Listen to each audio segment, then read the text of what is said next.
فليتزوج ومن لم يستطع فعليه بالصوم. من استطاع منكم الباءة. ما هي الباءة؟ هي التجهيز. الباءة هي التجهيز، بأن يكون جاهز لبدء عملية الخطوبة والزواج وتكوين الأسرة وإنجاب الأطفال.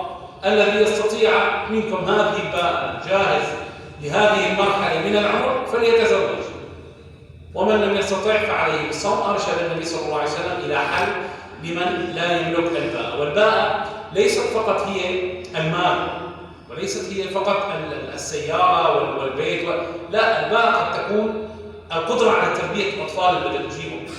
الباءة قد تكون القدرة على تحمل الضغوط النفسية والحياتية التي يعيشها الرجل في مرحلة ما بعد الزواج أو ما بعد الخطوبة. فكل هذه الباءة وكل هذا الدرس عبر عنه النبي صلى الله عليه وسلم بهذه الكلمة الإعجازية بأبي هو وأمي من استطاع منكم الباءة فليتزوج.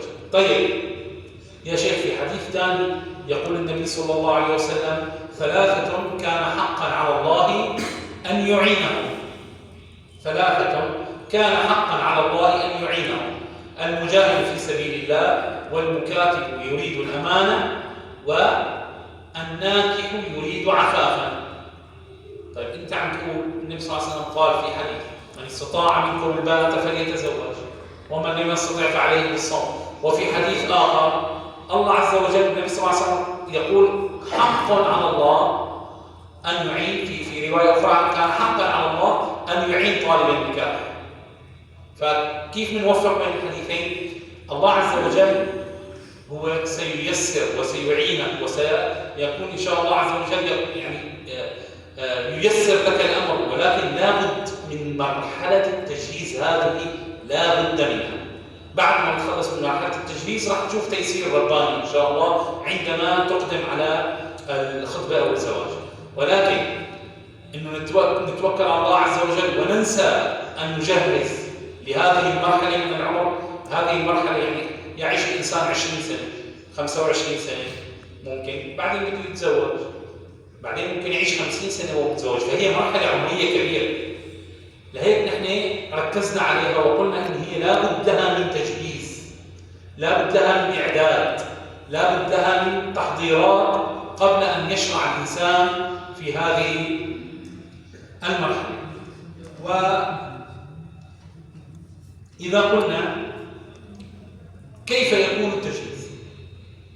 كيف يكون التجهيز؟ متى يبدأ التجهيز؟ من أين يبدأ الإنسان بالتجهيز؟ أقول والله إذا أردتم الحق التجهيز يبدأ من ولادة الإنسان. كثير والله ما كثير، ولكن التجهيز يقسم إلى قسمين: قسم يتحمله الأب والأم عن الولد في مرحلة عمرية، ومن ثم بعد أن ينضج هذا الولد ويصبح شابا يعتمد على نفسه يكمل هو مرحلة التجهيز الأخرى. فالتجهيز يكون للإنسان على قسمين. القسم الأول الأب والأم من وقت ما يولد هذا الطفل بالتربية الصالحة، بالإعداد الصالح، بالابتعاد عن الدلال الزائد أو الابتعاد عن تفريغ الطفل. يعني يبلغ الطفل أول مرحلة المراهقة والبلوغ، بتشوف الأطفال عندنا بلغ وصار مراهق ولكن بلا قيمة، بلا هدف، لا يعرف شيء عن دينه، لا يعرف شيء عن الإسلام الذي يجب أن نعيش ونحيا ونموت من أجله. لا يعرف شيء أنه راح بعد كام سنة راح يبلش يقول أنا أريد أن أخطب، أريد أن أتزوج، كل هذه الأمور في هذه المرحلة تقع على عاتق الأب والأم بالتربية الصالحة. والإسلام إذا نلاحظ أن الإسلام نبه على التربية منذ الصغر حتى في أمور غير مكلف بها الإنسان في هذا العمر. فمثلا النبي صلى الله عليه وسلم عندما شاهد الولد الذي تطيش يده في الصحفة كان يقول بتهور في منه، فقال: يا غلام سم الله وكل بيمينك وكل مما يليك.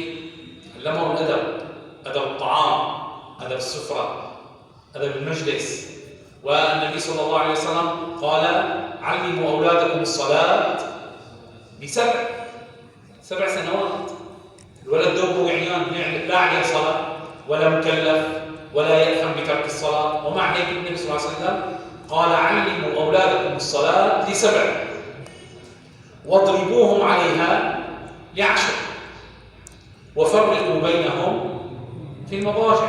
هذه الأمور ال3 أمور لا يأثم الطفل عليها. أصلا الطفل هنا غير مكلف، الطفل في هذه المرحلة غير مكلف أصلا، فلماذا أمر النبي صلى الله عليه وسلم بتلك الأوامر؟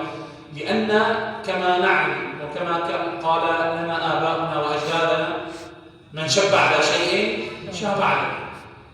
فلهيك الإسلام يهتم بهذه المرحلة العمرية، لأن الطفل أو الولد أو الفتاة يعني بيكون مثل العجين، كيف ما عجنته معك من عجين.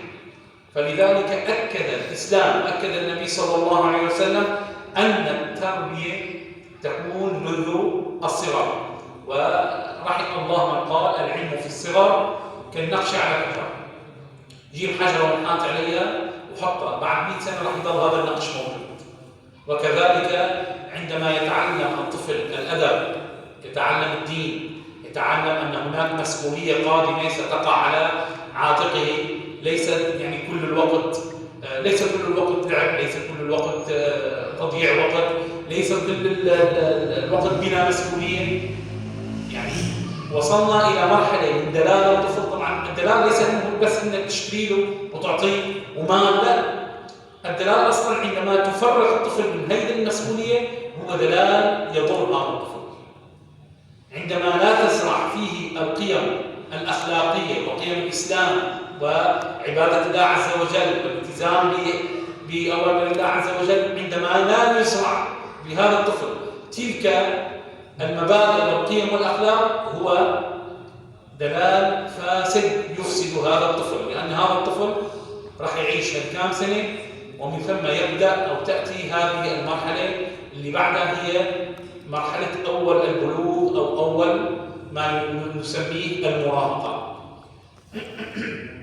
وهي طبعا التربية، حتى لا يفوتنا الحديث، التربية إن شاء الله سيكون هناك حديث موسع عنها بنهاية دروس الأسرة. عندما نصل إلى الإنجاب والتربية إن شاء الله سنخوض في التربية ومعنى التربية وأساليب التربية والأخطاء التي نقع فيها كثيرا في تربية الأطفال، وكيف يؤثر المجتمع سلبا وإيجابا في تربية الأطفال. سيكون هناك إن شاء الله حديث موسع عن هذه الأمور، ولكن مررت هنا سريعا لحتى أكد على موضوع عندما تزرع شيء في الطفل وهو صغير راح يريحك كثير وهو كبير.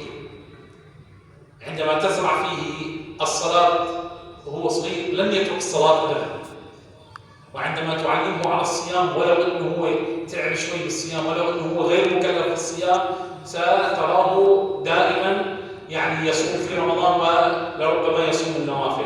والعكس صحيح. وتصير عمرك ابنك 12 سنة و11 سنة و13 سنة وأنت لا تقول له مصلي، ولا تأخذه معك على الجامع، ولا تأمره ببر، ولا تنهاه عن معصية، أنت ما زرعت.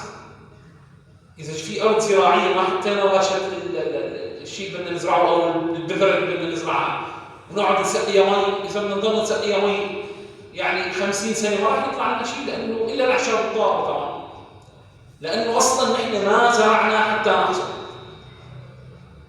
فلا بد من الزراعة، وهذه الزراعة ابدأ بها مبكرا. لا يغرك اللي بيقولوا لك والله ساته صغير والله عمل ولساته صغير ولا ولو يعني إلا ما تلبسي هيك لساته صغير، والله ما شب على شيء شاب عليه. والله هذه الأفكار وهذه القيم الإيجابية أو السلبية التي تزرع في النفوس منذ الصغر ستبقى. وخير دليل، بدك خير دليل، ابحث في نفسك، دور على بنفسك انت، وتذكر الاشياء التي تعلمتها في الصغر لحد الان هي مصاحبتك ولحد الان هي معك، وكذلك الاشياء الجيده والاشياء السلبيه. فينتهي الطفل من هذه المرحلة، ينتهي الطفل من مرحلة 10 سنين، 11 سنة، 12 سنة.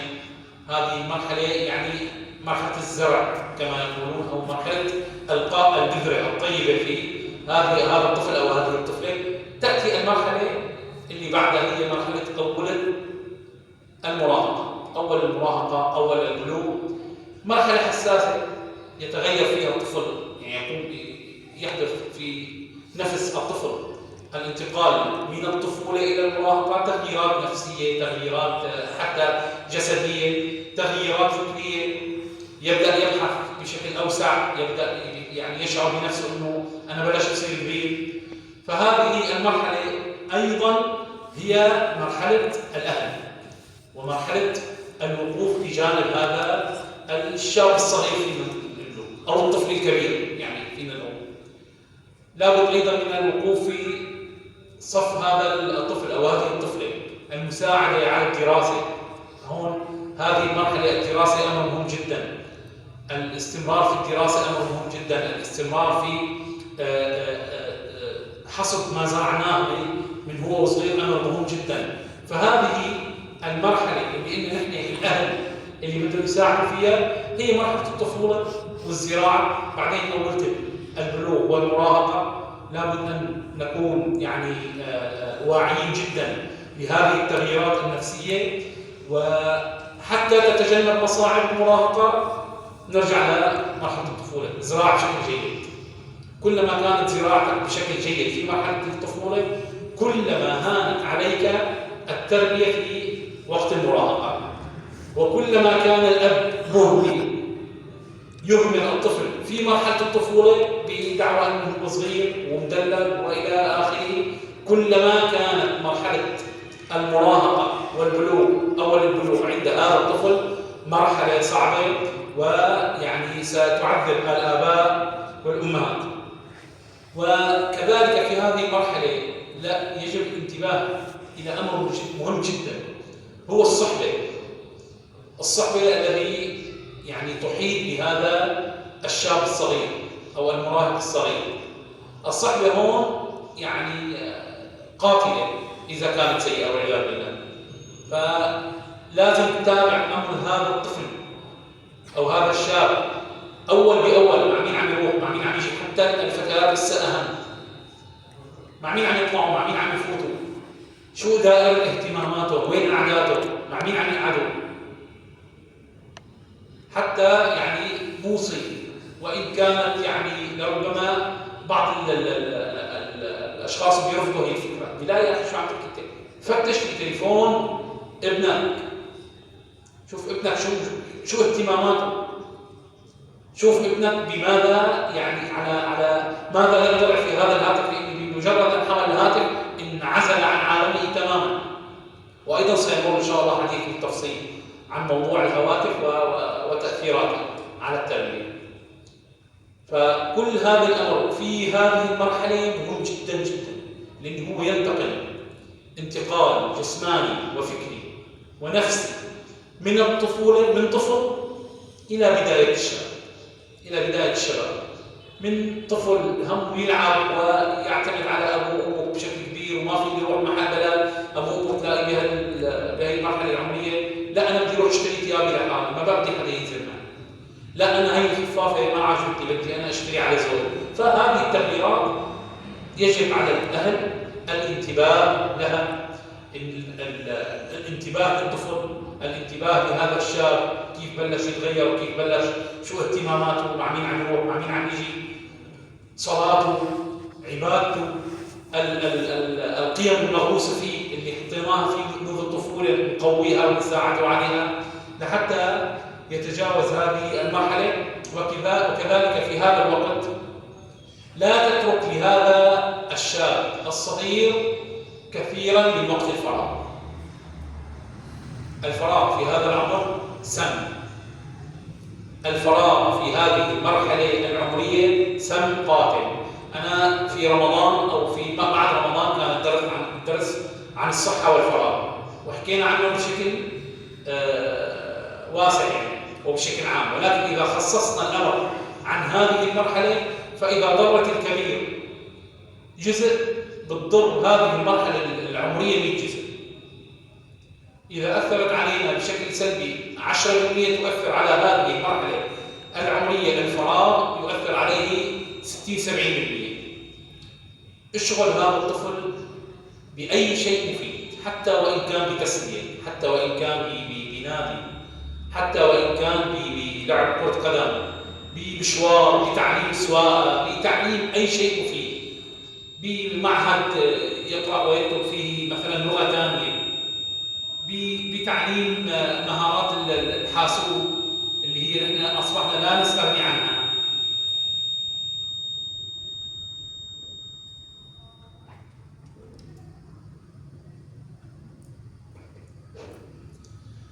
فأي مهارة، أي شيء يفيد هذا الطفل اشغلوا فيه في هذه المرحلة. ما تترك له وقت فراغ أنت بعيد عنه وهو بعيد عنه ويصول ويجول ويذهب ويأتي كما يشاء. لا، دائما راقب هذه المرحلة العمرية. والله يا شيخ الشيء متعب. والله من يريد تكوين الأسرة وأن يضع في رقبته أطفال، فنحن كل درس نذكر هذا الحديث: كلكم راع وكلكم مسؤول عن رعيته. ما لك قد الحمل أنت حر، ولكن أن نأتي بأن نتزوج وأن نأتي بأطفال وبعدين نقول والله نحن هيك الأمر متعب، والله سنسأل أمام الله عز وجل على كل يعني صغيرة وكبيرة قام بها هؤلاء الأطفال. فإذا مررنا بمرحلتين اللي هي الطفل الصغير وكيف نزرع في هذا الطفل البذرة الطيبة الخيرة والقيم الإسلامية، ونعلمه العبادات، نعلمه القرآن، نعلمه هم الإسلام، هم المسلمين، نعلمه حب النبي صلى الله عليه وسلم وإلى آخره. وكيف هذه البذرة إذا يعني اشتغلنا عليها بشكل صحيح كيف ستكون في أول المراهقة، كيف ستكون المرحلة لينة هينة سهلة على الأهل. يعني أمر بسيط، بدك ترتاح في وقت مراهقته تعال عليه وهو صغير شوي. بدك تضمن إنه هو يداوم على صلاته وعلمه الصلاة كما أمر النبي صلى الله عليه وسلم. بدك ترتاح بأمر أخلاقه، علمه الصدق وعلمه الأمانة وعلمه الإحساس بالمسؤولية منذ الصغر. وكما قلنا إن شاء الله عز وجل هذا الأمر سنمر عليه بشكل أوسع إن شاء الله عز وجل في درس التربية. هلا ما بعد المرحلة اللي بعدها تأتي طفل صغير. هذا الطفل كبر، بلش أول المراهقة، أول الشباب، هلا خلص من هذه المرحلة وبدأ بآخر المراهقة، ويعني قرب يوصل على مرحلة النضج.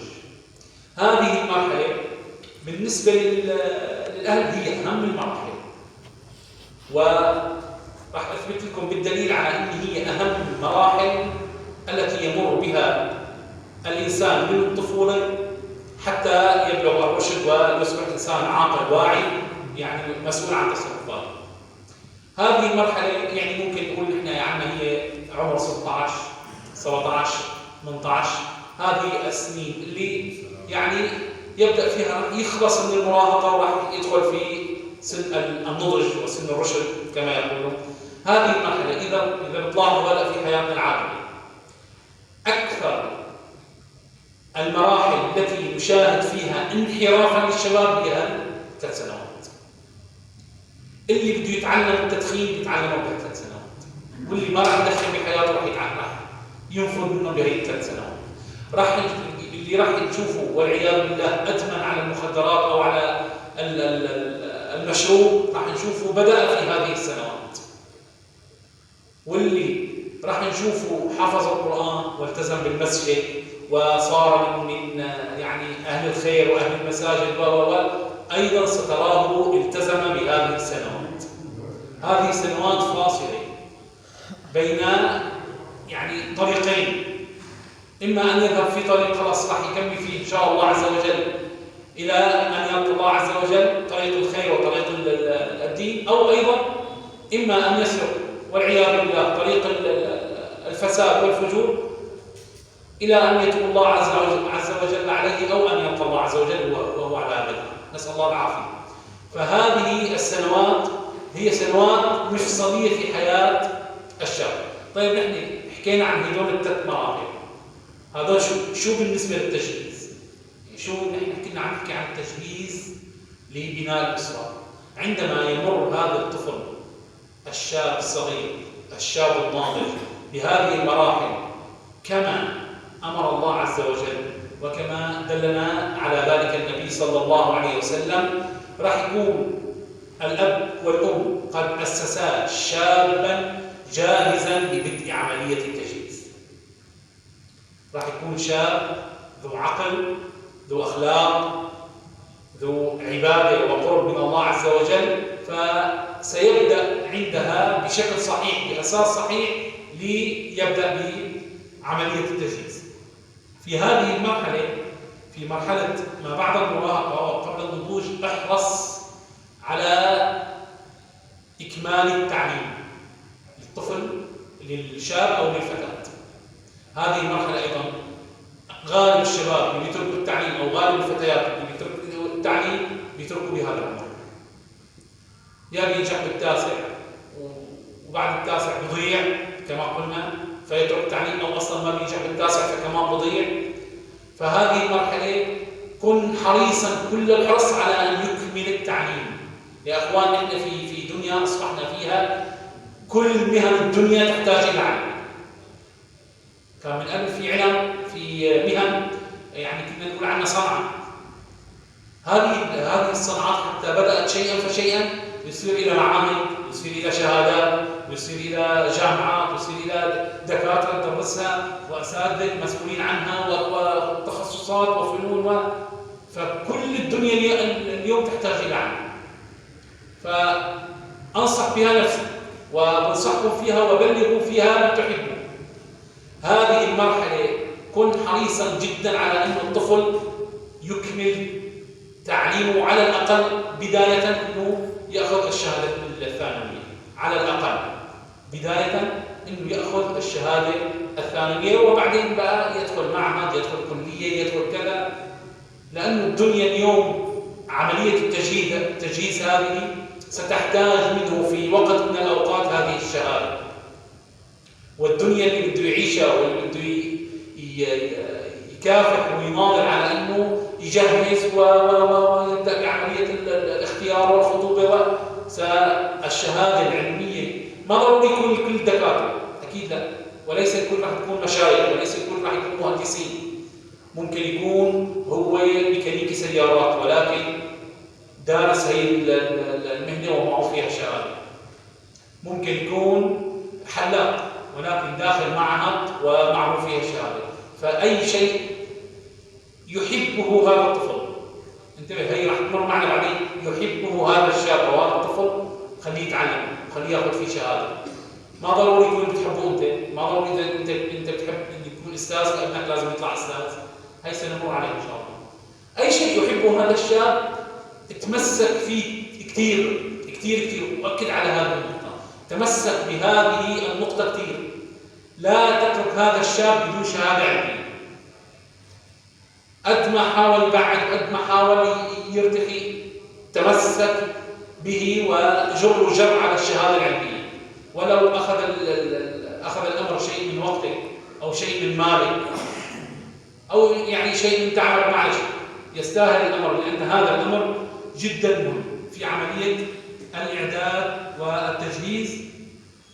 فهذه المرحلة هي كانت عم تاخذ كيلو تنطع آخر شارع. بلشنا من وقت ما كان طفل وصلنا لهون، هذا آخر شارع. الشارع الأخير إنه تتجاوز معه مرحلة نهاية المراهقة وبداية النضوج والرشد.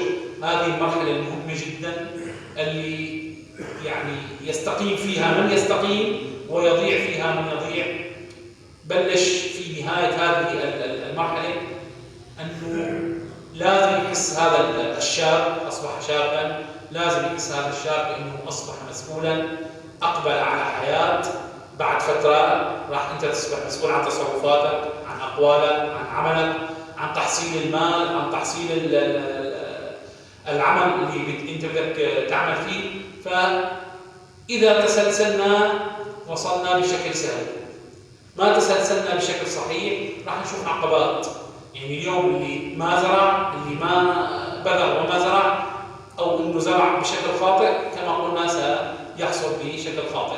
بيتصلح الأمر بيتصلح، ولكن إذا كان بده من الإنسان اللي ماشي صح جهد ساعة، يحتاج من الإنسان الآخر جهد ساعتين، وقد يحتاج من الإنسان الآخر جهد 3 ساعات. والله يا أخوان في يعني نسمع بحكم السفر والروحة والجاي، نسمع قصص عن أطفال ضاعوا وعن أطفال أهملوا بطريقة سيئة جدا.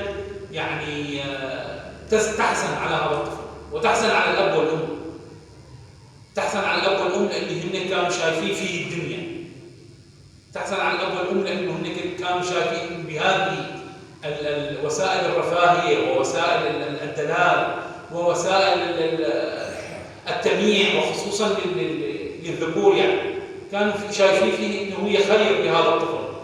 ولكن بعدما بلغ المراهقة وبدأ يعني يتمرد على الأهل، بدأ الأهل يشوفوا من هذا الولد تصرفات غير لائقة وأفعال صاروا يخجلوا فيها أمام الناس وأمام العائلة، وقتها أحسوا إني والله نحن ما زرعنا بشكل صحيح. يعني يحدثني أحد الآباء إنه كان عمره ابنه 6 شهور ممكن، فصار يتفرج على الشاشة، وأنا انبسطت كثير إنه ما شاء الله فتح هذا الطفل، فتح عقله كبير 6 شهور ما شاء الله وقاعد عم يتفرج. فما كان واصل للسنة إلا وكان هذا لا ينفك من إيده أبدا، وما وصل إلى 2 سنين إلا وأصابه التوحد، وهو الآن يعاني فيه أشد العناء، يعاني فيه ويتعب معه ويقول يا ليتني اصبرت على بكاء واصبرت على إزعاجه واصبرت على الفوضى اللي عملت البيت، ولا إني سلمت هذا السم اللي دمر هذا الطفل وأصابه بذلك المرض. فإذا في نهاية هذه المرحلة يجب أن يتعلم المسؤولية، يجب أن يتعلم أن هناك مسؤوليات قادمة، لازم يتعلم كيف يدخر المال، كيف يقتصد في تحصيل المال وصرف المال ويخطط ويشيل عن الجنب وكذا، حتى يبدأ في المرحلة الأخيرة. هذه المرحلة الأخيرة الأهل معفيين، المرحلة الأخيرة الأهل ما بقى لهم علاقة فيها، هن زرعوا وساعدوا ومسكوا بإيده وعلموه وتجاوزوا معه المراحل الصعبة، وصل إلى المرحلة النضج، الرشد، صار كبير، صار رجل يعتمد على نفسه. هون الأهل بقى عليهم الدعاء والنصح، عليهم النصح والدعاء، لأنه هي بلشت مهمة هذا الشاب. نحن اليوم في هذه السلسلة، أنا عم أحضر في هذه السلسلة، شفت مثل الحكاية، وأنا ذكرت شيء من هذا الكلام في الدرس الماضي، شفت مثل الحكاية اللي عم تدور في نفس الدائرة. نحن حكينا عن طفل ربوه أهله، تجاوزوا معه مرحلة الطفولة، وصلوا معه لمرحلة أول المراهقة والبلوغ، تجاوزوا معه إلى بداية النضوج، بعدين تركوه، راح هذا الشاب اختار وخطب وتزوج وأنجب طفل، فهو راح الدائرة القصة نفسها اللي عاش مع أبوه وأمه راح يعيشها هو ومرته مع ابنه. فهذه هي تكوين الأسرة، حبل بجر حبل، ويعني نسل يجر نسل. وإذا كان بداية النسل طيب، والله هي لربما أفضل مشروع يقوم فيه مسلم بحياته، أن يحرص على إنشاء نسل طيب على شرع الله عز وجل ونهج النبي صلى الله عليه وسلم. بس تخيل هي الفكرة، أنك أنت تتزوج بهذه القواعد المثالية كما يقول، وبتجيب طفل وفعلا تربى على هذا الأمر، طفل أو طفلة أو أكثر، تربيهم على هذه القواعد ويكبروا وهن حاملين لهي المبادئ. فهن كل واحد منا راح يروح يتزوج ويجيب أطفال ويعلمون على هذه المبادئ. لو استمر النسل إلى 1000 عام، لو استمر النسل إلى 1000 عام وهن حاملين ولو بذرة خير اللي أنت حطيتها في البداية. الألف عام في صحيفتك، الألف عام في ميزان حسنات، الألف عام بنك حسنات، ربا حلال كما يقول، ربا حلال يعني يضاعف لك في الأجر حتى انقطاع هذا المسلم. كما قلت يعني منذ قليل، ربما هي أفضل مشروع يقوم به الإنسان هو تجهيز أسرة مسلمة تكون بذرة خير. طبعا إذا تعددت الأسر وتعددت المشاريع وقتها نحن راح نحصل مجتمع بعيد عن الفساد، مجتمع ملتزم بأوامر الله عز وجل وبأوامر الإسلام وبهدي النبي صلى الله عليه وسلم.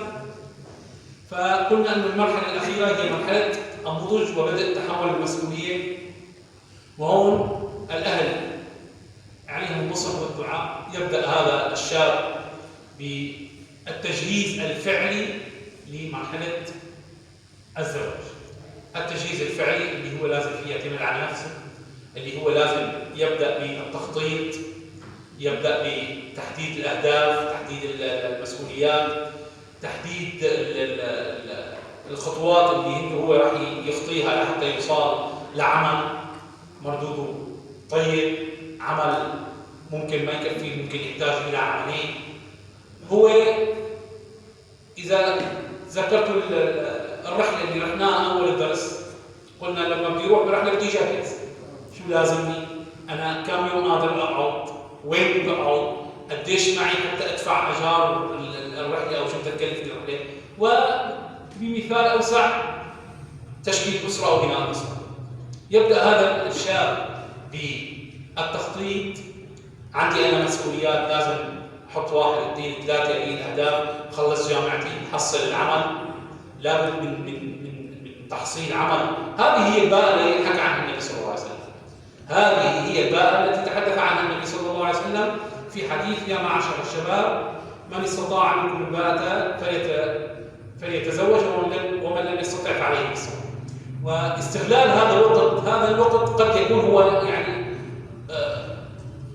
أوج القوة للإنسان بعد ما يتخرج من الجامعة ويبدأ في تكوين نفسه، تكوين عمله وتكوين أسرته، هو أوج القوة. فالإنسان يعني يكون صغير عنده وقت ولكن ما عنده هذه القوة اللي فيه يحقق فيها أهدافه. ولما بيكون اختيار كبير ممكن عنده العقل وعنده الأفكار وعنده، ولكن قوته ما بقى تسمح له ينفذ هذه الأفكار على أرض الواقع. فالشباب اللي يملك هي الميزتين، عنده قوة وعندك وقت، لابد من استثمار هذه القوة وهذا الوقت في البناء حجرة فحجرة لحتى نصل إلى المرحلة اللي بعدها اللي راح نحكي عنها إن شاء الله الأسبوع القادم. استغلال الوقت، حدد أولوياتك، حدد أهدافك، وابدأ بالعمل. طبعا هون عند الشباب مفهوم خاطئ لازم يغيروه. هذا الوقت هو ليس للهدر أبدا، هذا الوقت ليس للهدر أبدا. يعني هذه السنوات من عمرك مثل ما تعبوا أهلك معك وصبروا عليك هدول الكام سنة لحتى يوصلوك لهي المرحلة، لازم أنت بهي المرحلة تتعب كم سنة على حالك حتى توصل إلى مرحلة الأمان أو الخطوة القادمة أو الخطوة اللي بعد التجهيز اللي هي الاختيار والزواج. كيف؟ يعني اليوم الشاب في عمر العشرينات يعني من المعيب أن يجلس في اللهو مثلا على الألعاب والشدة أو 3 أو 4 ساعات أو 5 ساعات. هذا يعني من المعيب على شاب في هذا العمر أن يضيع كل هذه المدة من حياته في هذا العمر.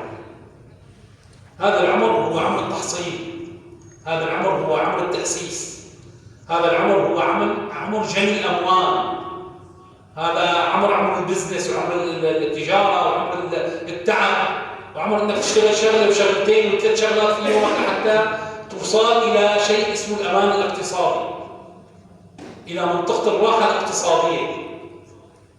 أنا والله أعرف نماذج يعني مشرفة في هذا المجال. عندي أحد أصدقائي هو أكبر مني في السن والعمر، في حديث أنا معه ما شاء الله ميسور الحال تماما. فتفاجأت بأنه في أحد الأسواق بحلب ابنه فاتح بصرة. طبعا نسمع عن حكي كثير، نسمع عن قصص كثير، بس هي قصص حقيقية. وأنا وهذا اللي حكى لي، قال لي والله ما بقى بياخذ مني ليرة. أنا وصلت لمرحلة قادر فيها هو يصرف على نفسه، يعمل، يدبر أموره، يلم مشان بده يتزوج. قال لي طبعا أنا أكيد بالنهاية رح ساعده، بس بهي السنوات ما رح ساعده. هي سنوات العمل. أنا كنت بعمره كنت أتعب.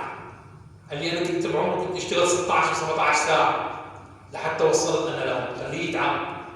فلازم هي التعب، لازم هذه المرحلة تكون بالنسبة للشاب مرحلة متعبة جسديا، ولكن هي مرحلة كما قلنا يعني تحقيق الأهداف، تحقيق الوظيفة الجيدة، تحقيق المال، يبحث عن تجارة، يبحث عن عمل يقدم له مردود مادي. يا أخوان، المؤمن القوي أحب إلى الله من المؤمن الضعيف.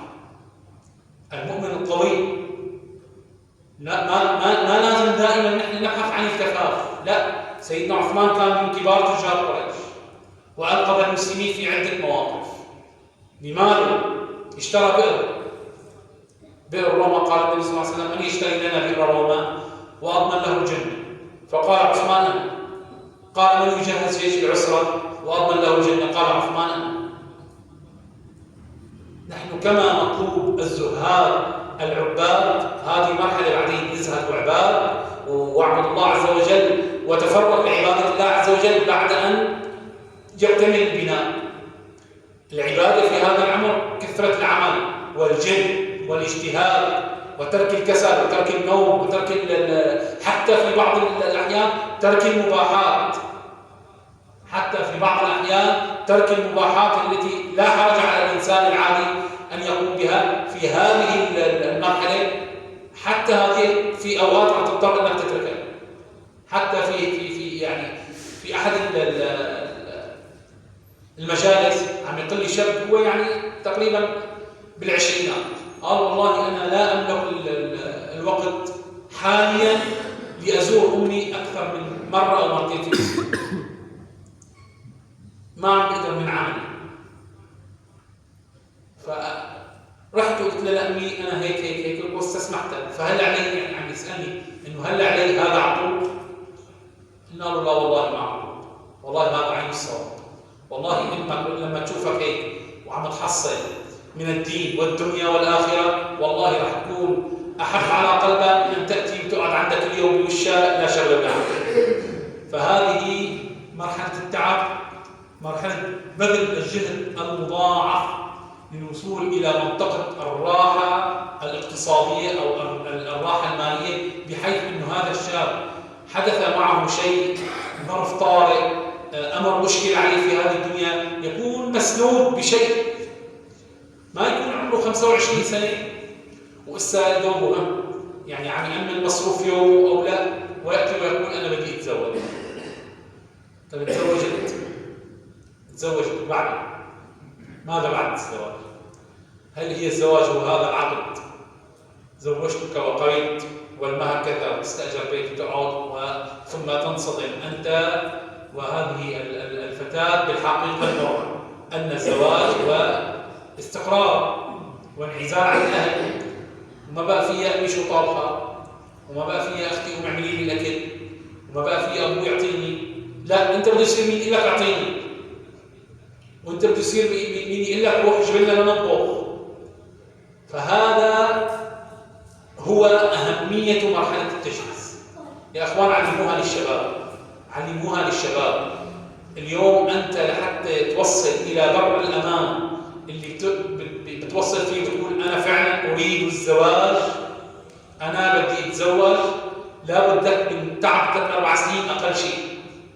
اتعب 3-4 سنين على نفسك، خذ من وقتك، خذ من وقت نومك، خذ من وقت المباحات، خذ من وقت التسلية والنزهة اللي كنت عليها من قبل هذه المرحلة وهذا العمر، وضعها في هذا العمر لحتى ترى ثمرة إن شاء الله عز وجل. إماما. طبعا وصل لهذا العمر وتعب بهذه السنوات. طبعا أنا عم أحكي القصة المثالية وعم أعرج على اللي ما بيلتزم فيها، ولكن الأساس إنه نحن عم نفترض جدلا إنه الإنسان مشى في هذا الخط أو في هذا الطريق، فخلص من هذه المرحلة، تعب على نفسه وحصل عمل وتعب واجتهد وكسب ما، يبقى المرحلة الأخيرة وهي البدء الفعلي في عملية الزواج. يختار المسكن. دائما عم نرجع على قصة المصيف. أنا بدي أروح، بدي أفكر وين بدي أقعد، شو بدي آكل، شو بدي أشرب، كيف بدها تكون الخطة، إمتى بدنا نروح، إمتى بدنا نجي. وكذلك هذا الشاب يختار وين بدي أسكن. هل يعني هناك بيت، أو أنا قادر على شراء بيت، خير وبركة. ما قادر على شراء بيت، أختار لنفسي الأجار المناسب. ليس من المعقول إنه يكون أنا مثلا أحصل في الشهر ليرة وبعدين أروح أستأجر بيت بليرة ونص. هذا غير مقبول وغير معقول. لا، أختار لنفسي السكن المناسب، المكان اللي ممكن أنا أقدر على تخطيط مصاريفه، أبدأ بتحصيل المهر، بجمع شيء من الذهب المتعارف عليه لتقديمه لمن أريد الزواج بها، ثم كذلك نفقات الخطوبة والزواج، وكذلك هذه تكون خاتمة عملية التجهيز. يا أخوان، هي صعود درج. إنك أنت عم تطلع درجة أمر سهل، تطلع درجتين راح يكون الأمر أصعب شوي. 5 درجات ما راح تقدر تطلع، راح توقع تنكسر. فهي خط يبدأ فيه الإنسان كما قلنا برعاية الأب والأم من ولادته حتى طفولته إلى البلوغ والنضوج، ومن بعدها يقبل يد أمه وأبوه إلا أن الله يجزيهم الخير، ويكمل الطريق بتعب وبجد وبتوكل على الله عز وجل، وإن شاء الله عز وجل. هون نعود لحديث النبي صلى الله عليه وسلم: كان حقا على الله أن يعين طالب النكاح. عندما يرى الله عز وجل أنك بذلت كل ما تستطيع. طب بتقول لي إن في إنسان بذل كل ما يستطيع وما حصل الرزق أو ما حصل المستوى المادي اللي بيطمح له. هون كان حقا على الله أن يعين. هون كان حقا على الله أن يعين، لأنه هو يعني عمل بكل الأسباب الدنيوية المتاحة، عمل واجتهد وقام وحرم نفسه واتقى الله عز وجل، بعدين أقدم على الزواج. هذا كان حقا على الله أن يعين. ولكن لا أصير عمري 24 25 سنة وأنا مهمل ومطنش وما ببالي الفكرة، ولا بعرف أنا شو ناوي أشتغل، ولا وين أسكن، ولا والله شفت بنت حلال عجبتني بدي أختبرها. وين بدك تختبرها؟ وين بدك تسكنها؟ شو الخطة اللي راسنا؟ معقولة نفيق الصبح الساعة 7 تقوم عيلتك يلا بدنا رايحين رحلة؟ عم نرجع دائما لنفس المثال. ما راح تنجح إذا ما كان في تخطيط وتجهيز. إذا ما كان في تخطيط وتجهيز يبقى السؤال: إني ماذا لو الإنسان فاتته هذه المراحل؟ يا أخي أنت اليوم عم تحكي لنا وفي شاب وصل لمرحلة المراهقة مثلا، وما كنا سمعانين بهذا الكلام، فما كان ما مرق بالمرحلة اللي قبلها بشكل صحيح. هل فاته كل شيء؟ أكيد لا، ما فاته كل شيء، ولكن الإعداد والتعب مع هذا الشاب سيكون أصعب من غيره. يعني الإنسان قد يأتي متأخرا، ولكن الله عز وجل يعينك إذا عقدت النية على نية إصلاح هذا الشاب أو نية إصلاح هذه الفتاة. فلا يغرك الشيطان إلا خلاص يا أخي معناتها القصة انتهت ونحن كنا لازم من هنا وصغار نربيهم، من هنا وصغار نعملهم ونسوي لهم. لا، مهما كان الإنسان مهما بلغ من العمر ما قبل الزواج يستطيع أن يبدأ بعون الله عز وجل وبالتوكل على الله عز وجل أن يبدأ من اللحظة اللي ينوي فيها ويصدق فيها مع الله عز وجل. يعني وفي ناس كانوا ماشيين في والعياذ بالله في مجاهل المعصية والفساد، لحظة صدق مع الله عز وجل عادوا إلى الطريق الصح وأصبحوا بالخيار التابعين. بشر الحافي، لماذا سمي بشر الحافي؟ بشر الحافي كان يهوى الغناء والمعازف والراقصات، فمر على داره أحد الزهاد العباد، دق الباب ففتحت الجارية فقالت لمن هذا؟ قال لها لمن هذا الدار؟ فقالت لعبد الله. قال فعلا إنه عبد لله، وتركه مشي. جاء بشر الحافي وقال من بالباب؟ قال مجنون. قال وما يريد؟ قال لي لمن هذه الدار؟ قلت لعبد الله. فقال فعلا إنه عبد لله، ففهم. قال فركض وراء هذا الرجل حافي، ما استنى ليلبس، ركض وراء حافي وأوقفه وبدأت قصة تبوك وصار خيار التابع.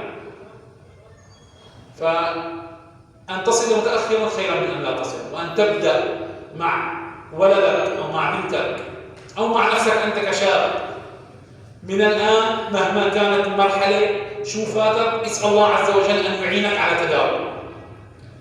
ولكن المشكلة اليوم إذا عندك ولد عمره 15 أو 16 سنة وما زال بعيدا عن الصلاة، وما زال بعيدا عن الإحساس بأنه هو مسلم، والله نحن مقابلات ما بعرف إذا هي صحيحة، يعني أنا إذا كانت هي صحيحة فهذه مصيبة والله. أسئلة يعني لازم أن يكون الطفل في 5-6 سنوات يعرف إجابته. عم يسألوها الشباب أجوبة مخجلة. معقول شاب عمره 20 25 سنة 22 سنة 23 سنة يعني عم تقرأ لي سورة الإخلاص ما بيعرف يفيد القرآن سورة اسمها الإخلاص، أو عم تقول له مين الصحابي الفلاني بيقول لك اسم واحد في الشارع على أساس إنه هو صحابي. أكيد هلا كنا حكي عن كان الكلام شو بتزرع رح تحصد. هذا لو مزروع فيه من الصغر ما وصل لما وصل، ولكن زرع فيه التليفون والمباريات ورونالدو وميسي. وبالأمس أنا فكرت في الله أعلم شو في صراخ وعياط في طلعت شو عم تعلق مع شيء بسبب مباراة مين ربح مع مين غلب مين. يا أخي والله كلنا بنتابع المباريات ونحضر، ولكن لا نجعلها هم ولا نعادي ولا نوالي على أساسها. وسبحان الله العظيم الإسلام اهتم بكل شيء، واهتم كما قلنا بالدرس الماضي بأمر الأسرة المسلمة أن تكون نواة لهذا المجتمع. ستكون خير عظيم لك إذا اتقيت الله عز وجل في هذه الأسرة الصغيرة.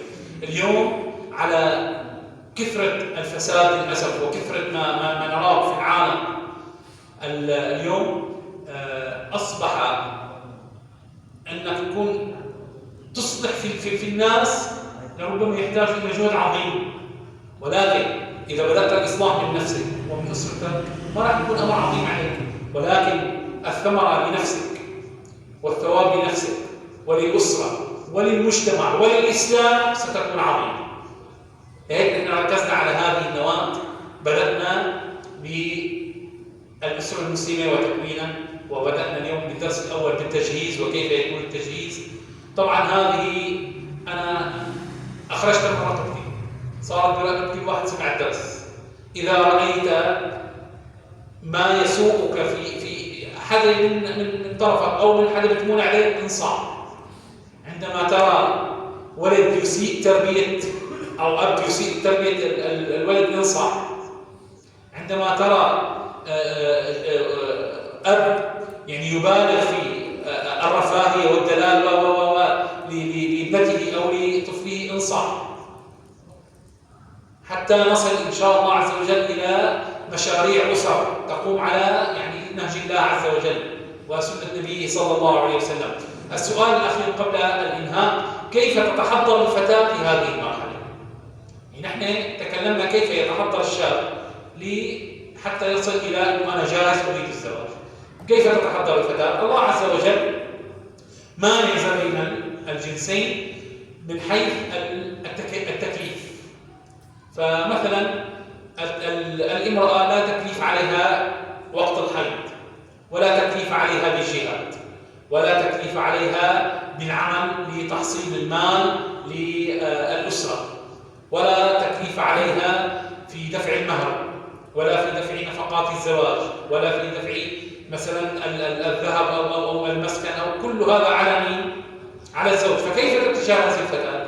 الله عز وجل لما عفاها من هذه الأمور كان استعداد الفتاة نفسيا ومعنويا أكثر مما هو يحتاج إلى مال أو إلى نفقة. فالفتاة مشروع والأم هي صراحة كل البيت، ما نص البيت ولا ثلاث ارباع البيت. الأم هي كل البيت. تقعد مع ابنك ساعة عم تقعد مع ابنها 5 ساعات، تقعد معه ساعتين عم تقعد معه 10 ساعات، عم تطعمي وتشرب وتنيم وتفيق وتبعته على المدرسة وتدرسه قدام شغلك. فإن لم تكن بذرة الخير في الأم فالأمر سيكون صعب جدا. لهيك واجب على الفتاة المسلمة أن تهيئ نفسها بالعلم، أن تهيئ نفسها بتعلم التربية الصحيحة، بالالتزام بعباداتها، بالحجاب وكذا، لحتى لما تصير تساهم في تربية بذرة طيبة تكون في المجتمع الإسلامي وتكون في نواة هذا المجتمع بشكل إيجابي وتبعد هذا المجتمع عن الفساد. الأم هي سبب صلاح الولد وهي سبب صلاح البنت. الأم هي اللي بإيدها زمام الأمور في التربية غالبا. الأب غالبا يكون عنده الحكم النهائي، المحكمة النهائية عنده، ولكن المداولات والتحقيقات والأخذ والرد غالبا كل الأولاد لما بدهم يحكوا أي شيء صار معهم بيروحوا لعند الأم.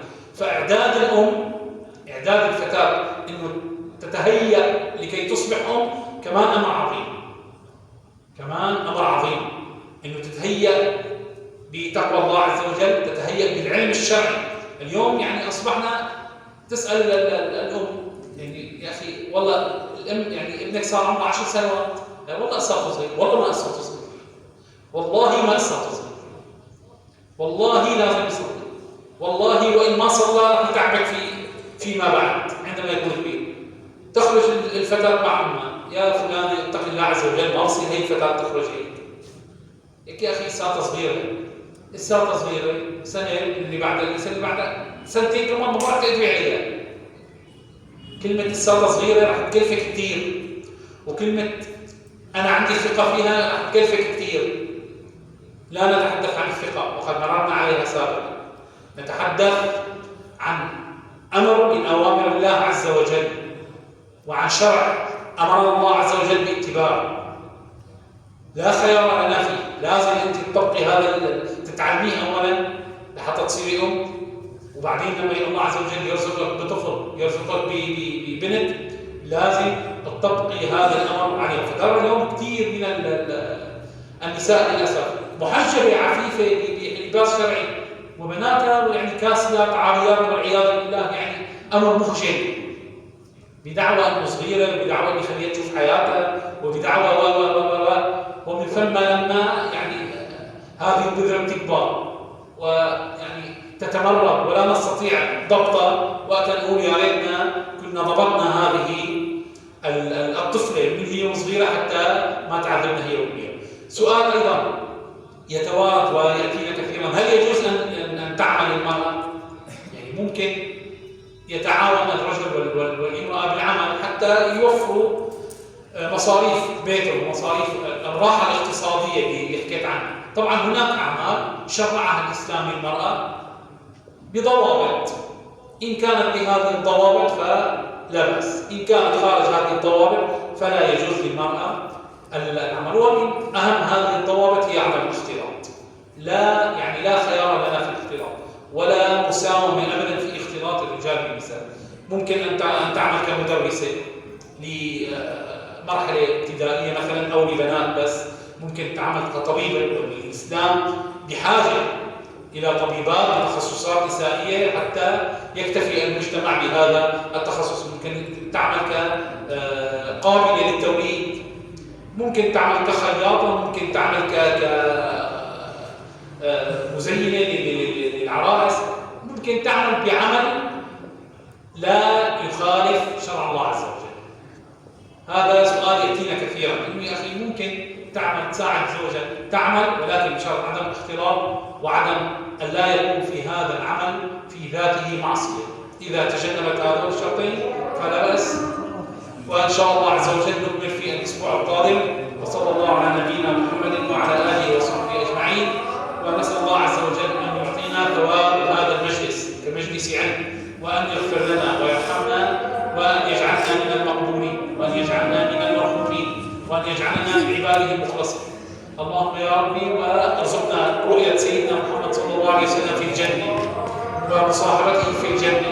نسأل الله عز وجل أن يفرج عن أهلنا في فلسطين وعن أسرى فلسطين وعن أهلنا في غزة، وأن يفك أسراهم ويقوي ضعفهم وينصر مظلومهم إن شاء الله. وصلى الله وسلم على عبدك ونبيك محمد، وآخر دعوانا أن الحمد لله.